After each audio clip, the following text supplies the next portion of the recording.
Thank you. Thank you very much for joining our today's webinar. This is the first webinar of the third season of MacKeeper webinars. And this one is about the 4 ways to protect your personal data from hacking attacks and leakage. My name is Roman. I'm one of the support team here at MacKeeper team, support department, sorry. And today we will go through FileVault, how to use it and how easy it is to use it and why, how to protect your data with it. How to create encrypted disk images using the disk utility, how to use the Data Encryptor and why it is maybe more convenient to use it in comparison with the disk utility, and internet security, how to use that to protect your computer even more from all kinds of internet threats and attacks. Also, you are welcome to ask me questions in the question section in the application that you've downloaded and to go to webinar. I will try my best to answer at least 3-5 of them in the end, so that not to take too much of your time. I think it will take something like 20-30 minutes, the entire webinar. And in the end, there will be a contest. So there will be a question and 3 answers, and the first person who answers the question correctly will get the license for MacKeeper 3.x for 2 whole years. So stay tuned till the end, and in the end we'll have contest. So let's start. Now, when you're trying to protect your data so that nobody else can see it, or at least it will be harder for them to find it on your computer, the easiest way is to rename the folder to something that is not so obvious to understand that you have very important information in it, or just to have it somewhere deep in the system in a folder. But the downside to that, the first downside, is that it is not too convenient for you to go through all those folders. Second, anyone who knows at least the extension of something that they are trying to find or the name of the file, they can use the spotlight, or they can just use the search in the Finder. There are ways to exclude certain folders in the spotlight, but sorry, this webinar is not about that. This webinar is how to hide your data more easily and how to protect it. So the first thing that you want to do if you would like to protect your data, and for example, in case your Mac gets stolen, you do not want anybody else to open and see your files, is to enable the FileVault. The second FileVault, not the first one, the generic, the legacy FileVault. This new FileVault encrypts the whole drive. So let me show you how to get there. We need to go to the Utilities folder, and to do that, we can click the Go button in Finder. So when you have Finder active, you can just simply click anywhere on the free space on the desktop. Then you'll get the Finder menu here at the top. So you can click Go and then choose Utilities, or choose Applications and then go to Utilities. Also, you can use the Spotlight to get to System Preferences, for example. The other way to get to System Preferences is by clicking the Apple icon in the top left and choosing System Preferences. Oh, by the way, almost forgot, this webinar session is being recorded. So we will send you an email with the link to the recording of the session somewhere around Monday, I think. So stay tuned for that. In case you miss something or I'm too quick, you'll be able to rewatch it, share it with your friends, and send us emails and ask us questions if something is interesting for you, or if you would like to know more about certain things. So when we go to System Preferences, let's go to Security and Privacy. And from there, just click the FileVault tab. First thing you need to do is to click this lock in the bottom left so that you can confirm that this is you who wants to make some changes to your computer. So let's use my password to do that and unlock the ability to make changes in the system preferences. And then simply click Turn on FileVault. What this essentially does is it encrypts the whole hard drive. And the first change that you will see is that instead of loading the computer first when you power it on and then asking you for your username and password, it will first ask you for the username and password and then load the system. So it first asks you to confirm that it is you who wants to access the information, and then it quickly unencrypts the whole drive so that later you just work with the normal drive. There was issues with the legacy FileVault because of that, because they encrypted only the user's home folder. But well, that's entirely different story.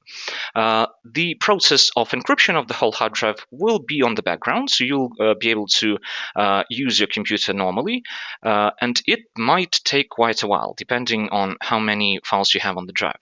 Well, because the process of encryption is quite complicated.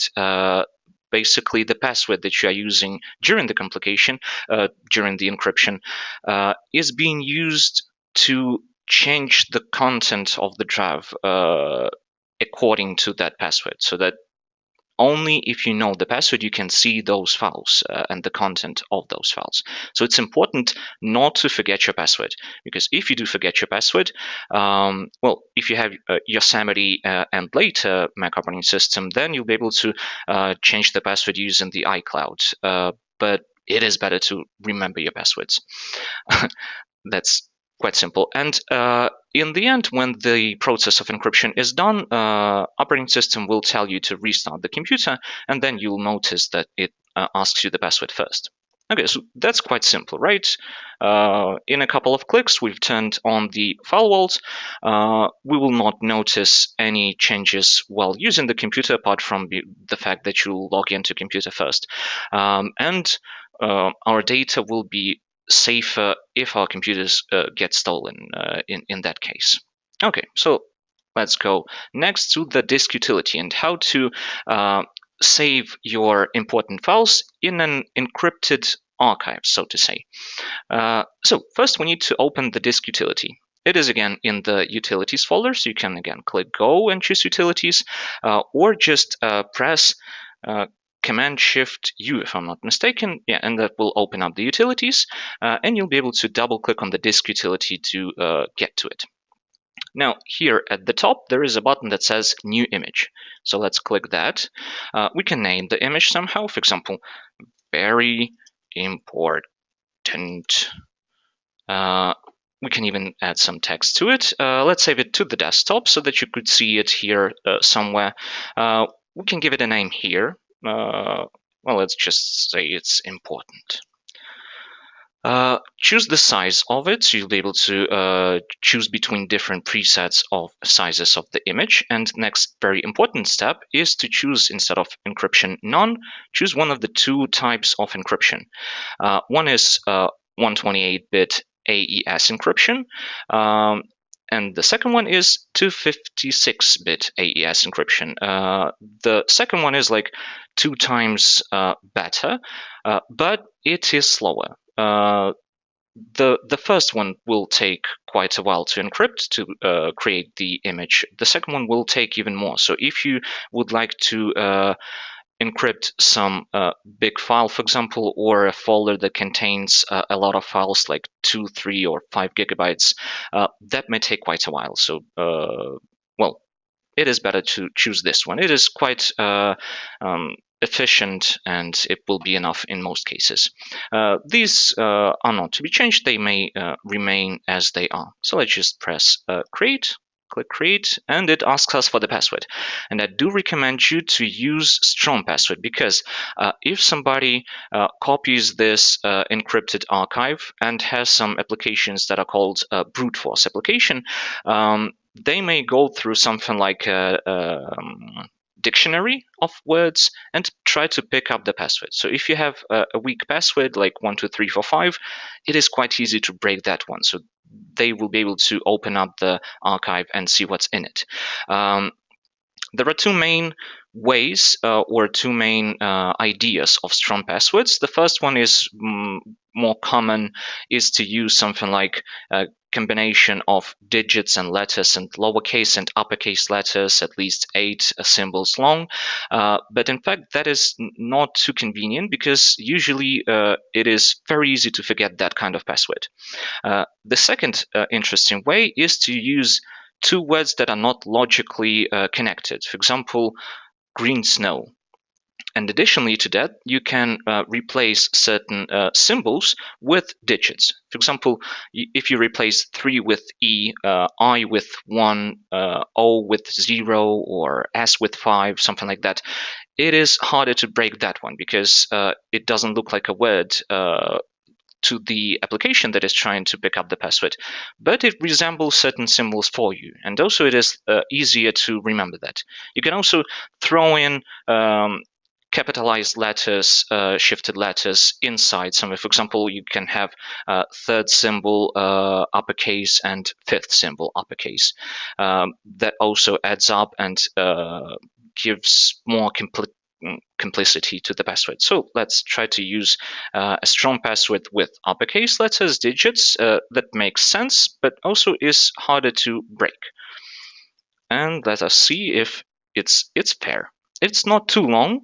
It's two simple words that are not logically connected with digits and shifted letters somewhere in the middle of this whole thing. And we can also check to remember the password in the keychain. That means that if we forget it, we can try to open up the keychain utility and see what the password was using our user password. Let's click OK, and it creates the archive for us. Let's give it some time.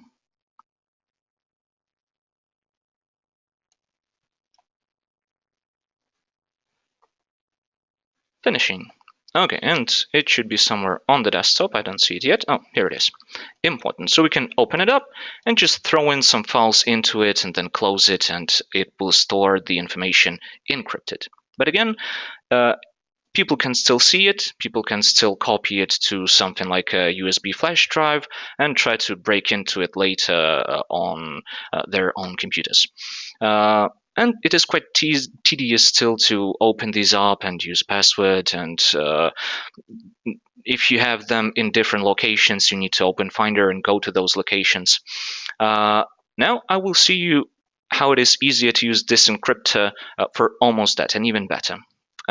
First, let's start with the ways to open MacKeeper. So if you have the icon of MacKeeper in the dock, you can use that. Secondly, you can click Go, choose Applications, and find MacKeeper there.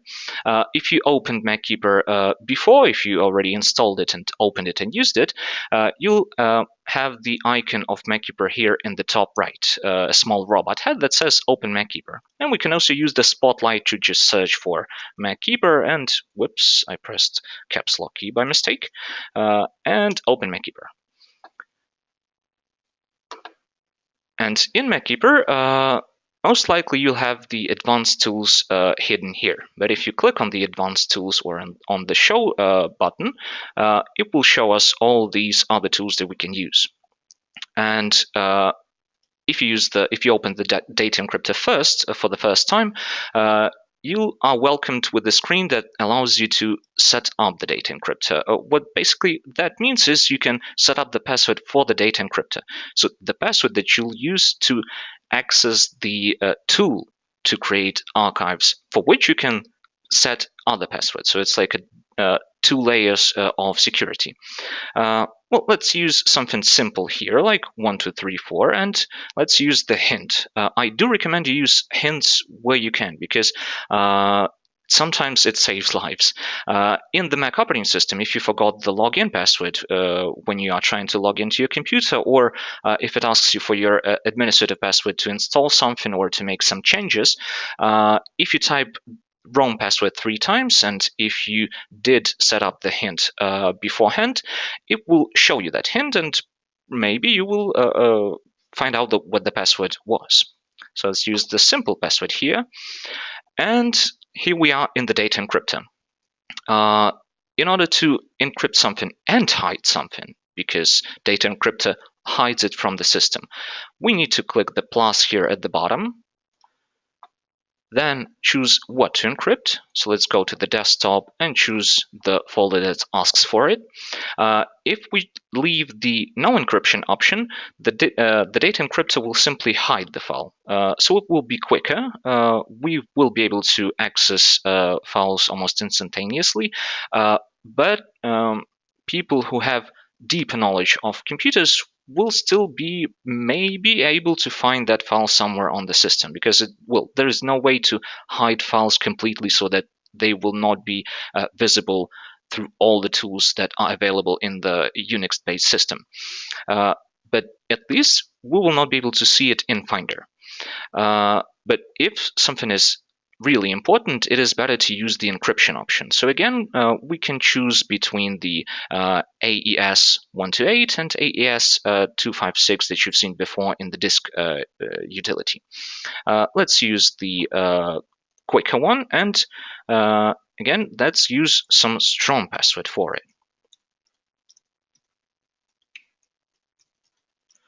And let me use the hint option, something like my second password. And let's encrypt it. It again might take a while, because again it's being encrypted, and that process is not the fastest in the world, because well, it is better to have encrypted and safe information than just spend less time on it. You see, we can still see it here on the desktop. It has like an arrow to it that means that this is actually a link to something that is stored somewhere else on the system. If you like to hide it, just click this lock, or choose the item in the list and then click hide at the bottom. And you see it's gone from our desktop. Let me just confirm that. It only has the disk image that we've created before. And if we would like to access it, we need to go to the Data Encryptor, log into it, and then click unhide. And then we can access it and add files to it, delete files from it, make any changes to the files, and then save them again into the same place. You might notice that, but wait, we've set up the password and you told us that it will ask you for the password before we access it, but now you just clicked unhide and it just allowed us to open it. Why so? That is for convenience, because once you log into the Data Encryptor and once you use the password for the encrypted item for the first time, it's been sort of saved for some time, something like 15 minutes, 5 or 15 minutes, so that you can just open it for like a session, so that you do not need to use the password again and again. If we would like to see how it asks us for the password, all we need to do is just to click back. And when we click back, Data Encryptor again asks us for the password, and we can log into it first and then unhide the item. And it will ask us for the password. Let's use wrong password. And it will tell us, nope, the password is wrong, because the password again was used during the encryption, and there is no way to reset that password. Once you create the encrypted item, and once you use the password to do the encryption, you will not be able to change that password later. So be sure to remember the password or to use some hint that will help you later. So let's use the correct password. And now it allows us to open it up. In case you would like to just revert the changes and make that a normal file or folder again, all you need to do is to click the remove button here at the bottom. And it will remove it. It will put it back to the same place in a state that it was before the encryption. So you see it's again just a simple folder. It can be seen in Finder and it can be accessed as normally, as usual. So that's basically that about the Data Encryptor. In case you forgot the password to the Data Encryptor itself, in case you forgot the password to open up the Data Encryptor, fear not, you can use the support section here. There is a button that is like headphones with a microphone. If you click that one, you'll see the options how you can contact our support team. You can start the live chat with us, you can send us an email, or you can call us if you are in these 3 countries, or you can use Skype at least. And our support technicians will be able to help you and to reset the password for the Data Encryptor itself. But again, if you use the password to encrypt file or folder, there's no way to change that. So do not forget that one. Okay, let's continue to the next very important tool, the Internet Security. Let's open it. And first important thing that you would like to do here is to enable the real-time antivirus scan if it is not enabled yet. This process might slow down the computer a bit, especially if you have an older computer with not that many operating memory. But if you have a modern computer, it should not influence the overall performance of the computer too much. And what this will do is it will basically check all new files on the system. So do enable that. Just in case, you can also click the check for update button, so that to be sure that you have the latest updates for the antivirus database. To check that, you can look here in the Internet Security Information section, where you can also see when you did the last system scan of the whole hard drive, what is the engine version. Today it is 239, and what is the date of the virus base date. If you are using the Internet Security for the first time, if you just installed MacKeeper, I recommend you to first do the antivirus scan of at least your home folder. It is better to scan the whole system. So to do that, we just need to go to this antivirus scan tab, and on the tab, click Start Antivirus Scan, and that will check the whole system. Well, if we have already some infected files on it. It will take a lot of time because it needs to check all files and thoroughly. In case you do have some infected files, they will appear in the list here, and you'll be able to put a check mark next to them, or just click check or uncheck all, and then click delete or move to quarantine. Quarantine is like a safe place from which that infected file will not be able to do any harm to your computer. It will stay there. The reason to use quarantine is when you have some important file, but it got infected somehow, and you have a hope to fix it somehow using some other tools. In that case, you can move it to quarantine and then do something with it. Or if you're not sure where that file came from, you can also move into quarantine, then look if nothing bad happened to your system, and if that is the case, then just delete it from the quarantine. To delete the file from the quarantine, we need to go to the Antivirus Quarantine tab, then put a check mark next to the file there, and either choose Restore from Quarantine, that will put the file back to the list of the antivirus scan, or just delete it right away. Yeah. And you can also do the antivirus schedule. So if you have an older computer and the real-time antivirus scan is not an option for you, and you do not want to do the manual scans all the time, you can just schedule a scan, for example, once a week or twice a month. That might be enough, depending how actively you are using your computer. The quick way to scan some suspicious files is to open up the MacKeeper, go to Internet Security and the antivirus scan, and then simply drag the items into the window, and it will do the quick scan of only this folder, for example, or only this file.